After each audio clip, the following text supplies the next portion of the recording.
pour tous. Il nous parle de dictature. Au Sénégal, il y aurait une dictature. Il nous parle de menaces sur la démocratie. Et pourtant, on ne verra jamais un seul détenu d'opinion dans ce pays. Ça n'existe pas depuis que nous sommes au pouvoir. Pas un journaliste n'a été arrêté, mis en prison pour un article de presse ou un délit d'opinion. Et pourtant, on ne peut pas dire qu'il n'y a pas de violation sur les règles de déontologie. Mais c'est notre option fondamentale.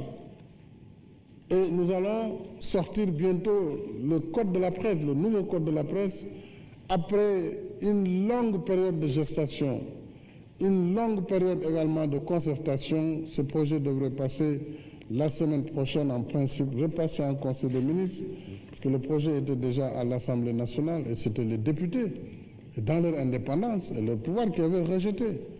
Déjà, ce n'était même pas cette législature, c'est la précédente.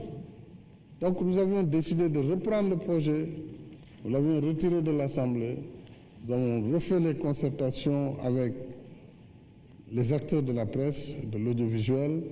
Aujourd'hui, je pense que le texte est mature pour repenser en Conseil des ministres et nous allons le renvoyer à l'Assemblée nationale en demandant à notre majorité de bien vouloir voter ce nouveau code de la presse. Le président Macky Sall donne le ton et affiche les ambitions d'une majorité au pouvoir qui, depuis 2012, se met au service des populations. Les réalisations du gouvernement sont révélatrices d'une courbe de performance économique ascendante.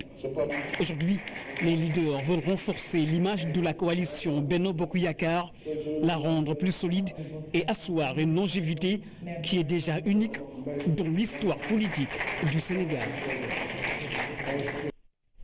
La coalition Benno Bokk Yakaar ne va tolérer aucune liste parallèle issue de ses rangs lors des prochaines élections législatives. Révélation faite par le président Macky Sall qui a par ailleurs apporté des... C'est la précédente.